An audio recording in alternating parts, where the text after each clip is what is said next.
Saudações filosóficas para você que acompanha o canal do Professor Kraus. Esse é o nosso segundo encontro do nosso curso de filosofia que está se debruçando no pensamento estoico. É importante que se diga que na lição 1 nós fizemos aí uma introdução, contextualização histórica, a apresentação de alguns personagens importantes e nessa lição 2 nós vamos dialogar diretamente com aquele que é o fundador do estoicismo, o Zenão de Cítio. Aproveita esse papo, solta a vinheta.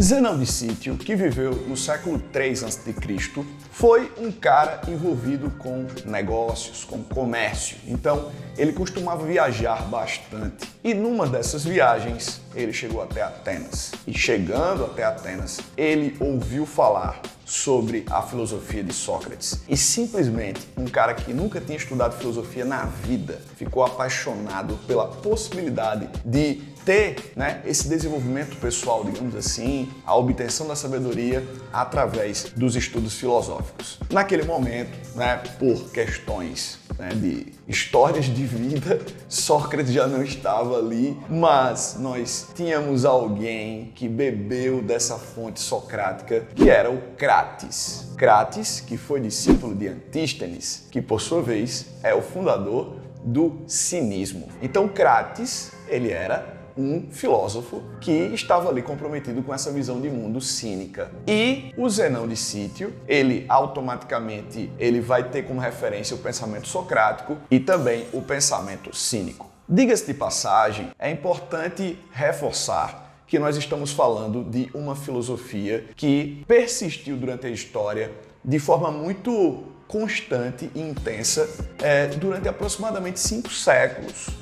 A gente tem um pensamento estoico que vai ali perpassando a antiguidade e vai sobrevivendo em meio a uma nova era que está se anunciando. É igualmente importante reforçar que Zenão de Cítio foi o fundador. Nós temos aí um prodígio do pensamento estoico que é o jovem Sêneca, e aí nós temos o escravo, o Epiteto, que diga-se de passagem é considerado o mais influente, o mais importante, depois evidentemente de Zenão de Cítio, e nós temos o imperador Marco Aurélio. Nós vamos ao longo do curso conhecer esses personagens e também as suas principais lições e ideias. No caso de Zenão de Cítio, ele é o autor de muitas obras que são mencionadas em outros escritos de outros pensadores, mas boa parte do que ele escreveu se perdeu com o passar do tempo. Uma das coisas que a gente precisa aprender enquanto lição, e aí a gente percebe a presença dessa lição, desse ensinamento, tanto em Zenão de Cítio como nos demais pensadores estoicos, é a chamada dicotomia do controle. O que é que significa essa dicotomia do controle? É a tomada de consciência de que nós não temos controle sobre os eventos que fazem parte da nossa vida. Nós não temos controle sobre o meio externo. Nós não controlamos as forças da natureza e nem tampouco controlamos as ações das outras pessoas. A dicotomia aí aparece como uma separação, como um discernimento. A gente tem que discernir as coisas que a gente não controla e aí a gente não vai perder a nossa paz por causa disso e vamos nos concentrar naquilo que nós podemos controlar. E o que nós podemos controlar diz respeito diretamente ao nosso pensamento, à postura adotada diante das situações, às reações. Então, como não poderia deixar de ser diferente, os estoicos estão trazendo esse olhar para o autoconhecimento, algo muito forte na filosofia socrática, que, por sinal, tem vídeo aqui no canal falando sobre Sócrates. Além da dicotomia do controle, nós encontramos um ensinamento até certo ponto clichê dentro do pensamento do Zenão. Zenão é o autor de uma percepção tanto quanto óbvia de que a natureza ela nos deu 2 ouvidos e uma boca. No fim das contas, o Zenão ele manda a seguinte ideia: nós precisamos ouvir muito mais do que falar. Ouvir muito mais do que falar vai preservar boa parte da nossa sanidade, do nosso estado de ânimo, né, da nossa ataraxia. Então é muito importante a gente prezar pela manutenção do nosso equilíbrio. O estoicismo, de uma forma geral, e em especial em Zenão, ele vem de encontro a uma tese epicurista. Os epicuristas acreditavam que a natureza ela era formada por átomos que estão dispersos de forma aleatória, né? Então nós temos aí uma natureza meio que entregue ao caos. Já o estoicismo, em especial em Zenão, vai argumentar que, na verdade, o que nós temos é uma natureza que reflete uma ordem racional. Diga-se de passagem, Zenão defendia um posicionamento panteísta. Logo, ele estava partindo do pressuposto de que existe um ser superior, uma espécie de racionalidade superior que está na própria natureza, que é a própria natureza. Então a natureza é ordem.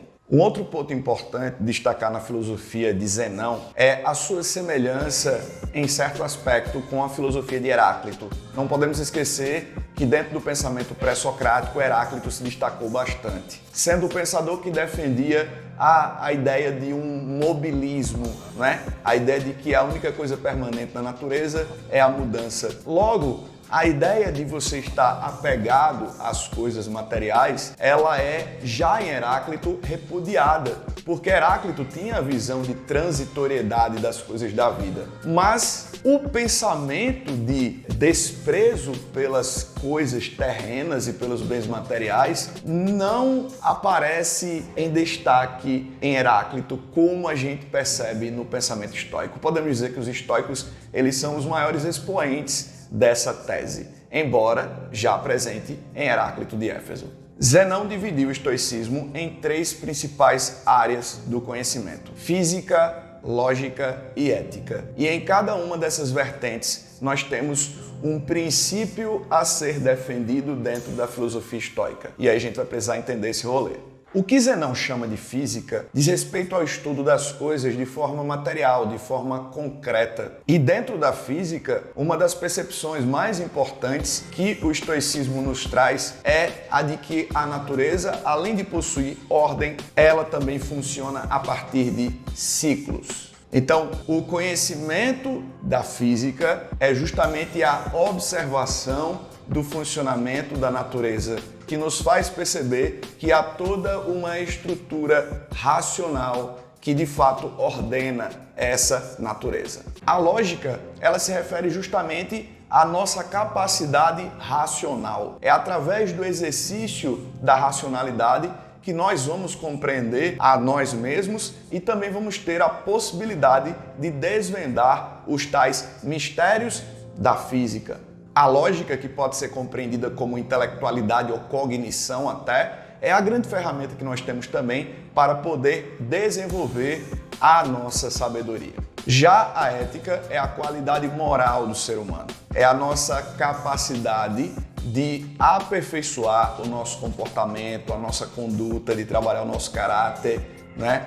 E as nossas reações diante seja dos percalços, das notícias ruins, das frustrações ou das coisas boas também. Nesse sentido, Zenão defendia que estudar a natureza nos dá condições de viver de acordo com ela. Estudar a lógica aumenta, potencializa a nossa capacidade de obter sabedoria.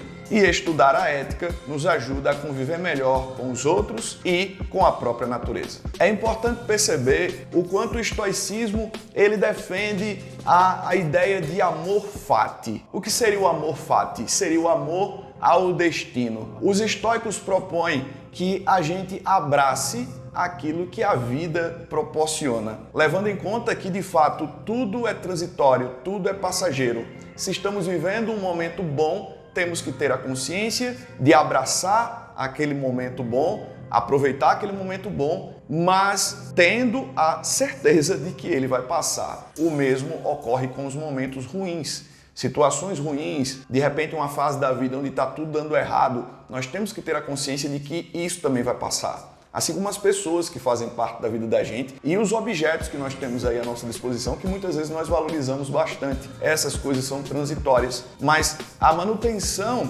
da nossa eudaimonia ela parte de um princípio de independência e autonomia interior. Então, esse foi o nosso papo, esse nosso passeio, esse nosso diálogo, né, com o Zenão de Sítio, e é importante que você se inscreva no canal, ative as notificações. Sempre que aparecer conteúdo novo, você vai ser avisado. Lembre que toda quarta nós temos vídeo novo aqui no canal. Compartilhe esse conteúdo com seus amigos e amigas que são apaixonados por filosofia. Nós temos aqui também, eu vou deixar aqui no card, um curso sobre o pensamento de Zygmunt Bauman. E eu quero também deixar aí para você está aberto aí o canal, nos comentários, para você deixar o seu feedback, se você gostou, se você não gostou, sua crítica construtiva e também sugestões, A gente lançou o curso do Bauman, lançamos o curso do estoicismo, gratuito, tem material sempre a cada lição. E aí você pode sugerir, professor, eu gostaria que o senhor fizesse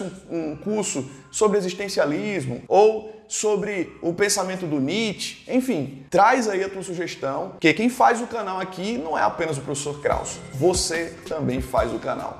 Então, um grande abraço e até a próxima.